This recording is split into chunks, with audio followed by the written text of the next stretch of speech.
Perceiving through the eyes of love, and a few thoughts on apologies. I've been thinking about this a lot lately. It's so easy to see through the eyes of fear. What do I mean by that? What does this look like? It looks and feels like anxiety, distrust, jealousy, comparison, competition, suspicion. It is feeling like the world is against you and you need to protect yourself at all times. It is believing that it's a dog eat dog world out there. These feelings separate us and hurt everyone around. But when we shift into perceiving the world through the eyes of love, this brings feelings of peace, compassion, empathy, and expands love. If we are to elevate as a humanity, if consciousness is to grow, it will require us to lean into love, perceive daily events and interactions through the eyes of love. Not every comment or action is meant to cause damage or insult to you. The driver that just cut you off, the snarky bank teller, blunt coworker, or that sister-in-law who always seems to say just the wrong thing. If you lean into love, your perception can be maybe he or she is having a bad day. Maybe they are so wrapped up in their own problems they didn't even see you there. Maybe they just got some really bad news this morning and are distracted, and that's why they almost ran right into you, didn't even apologize.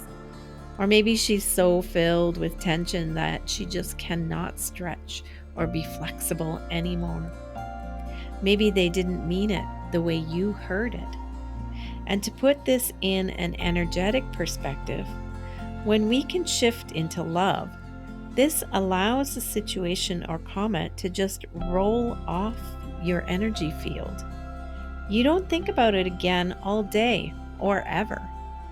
But if you decide it was meant to be hurtful, you are now absorbing that energy and expanding the negative, and you will dwell on it all day, expending really good energy on these repetitive thoughts. Even if it was meant to cut through to you or hurt you, take pause, breathe, and decide if you're willing to accept it or not. You don't have to let it in. You get to choose. You can let it roll right off you or bounce back to the person sending it. It takes a strong, centered, and grounded person to choose to see through the eyes of love. It is not always easy. The easy, all too familiar route, the dramatic one, and may I add, the victim route to be offended, insulted, and say they hurt me. This route expands into anger, and we've all been there. It doesn't feel good. And it truly is our choice.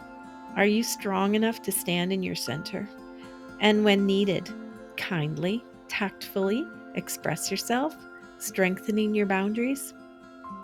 Or are you insistent on apologies, standing in righteousness, which is the close relative of victimization? A long time ago, I decided to let go of being the victim. And when we have had enough experience in life, we also let go of righteousness because we have the depth of character to understand that we've all made mistakes. We're all growing and evolving. I decided that whenever I fell back into those victim feelings, I would process it, work it out, and grow from my experiences. I would stay vigilant in my awareness of slipping back into that victimization mode. And every time, my way through was to see through the eyes of love. I chose to not be the victim. Being the victim is allowing others to put you there, and I was not doing that anymore. My whole life changed. Lessons were learned with much more ease, and my own power, my self-love, and self-worth expanded. Now, can we just talk about apologies? Because I have been contemplating this for a long time. I understand the professionals of psychology guide us and tell us an apology must stand alone, no buts or explanations behind it. I get it.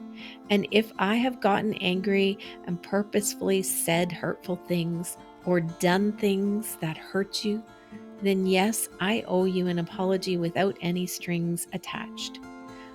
But I was just so angry, or I wasn't thinking. Those are no excuse. Those are my emotions and thoughts that only I am in control of. If I say something, though, that had no intention at all of hurting you and has not hurt other people, and I had no intention of causing you upset, do you deserve an apology from me? Yes, maybe, in some cases. However, here's where I disagree with the rules of an apology.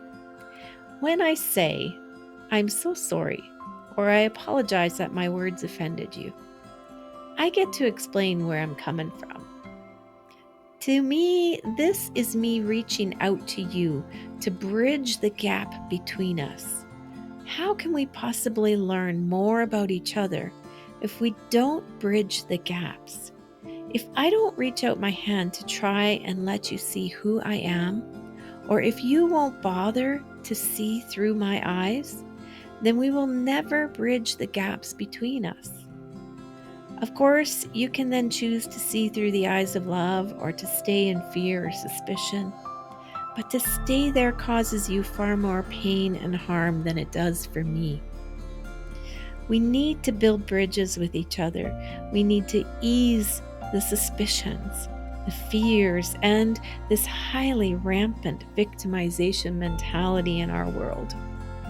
If my words unintentionally offend you, then this is usually where you need to heal. This can be your next self-growth project. My own experiences of when I felt offended has shown me my own wounds. And now I can choose to see the other person as someone who's giving me the opportunity to heal and grow. Now, before you get ahead of me, I am aware that there have also been times, many times in the past, when words were said without awareness and we were very offensive to other people. Bringing this awareness to the world is important as it helps us grow, evolve into better humans. This is education. It does not need to be brought forward in the energy of anger, but instead in the energy of love with the intention of awareness and growth. But I'm not really speaking to that. I'm speaking to the smaller stages in this world, to the relationships we have between us, in our small circles of friends, colleagues, and family, and even in our interactions out in public, in restaurants, on the road, and in shops. I'm offended often means I'm feeling unappreciated or disrespected, or I'm living in anxiety and deeply desire help. How difficult it must be to live feeling alone, unaccepted, like you don't belong, and full of suspicion of everyone. We can reach others through our heart. Bridging this gap comes when we soften, shift back into our hearts, and bring in a bit of compassion, empathy, and understanding with each other. And when we as a collective can leave the low energy of victimization behind, each of us deciding to do the self-growth work for ourselves, we will rise up into freedom.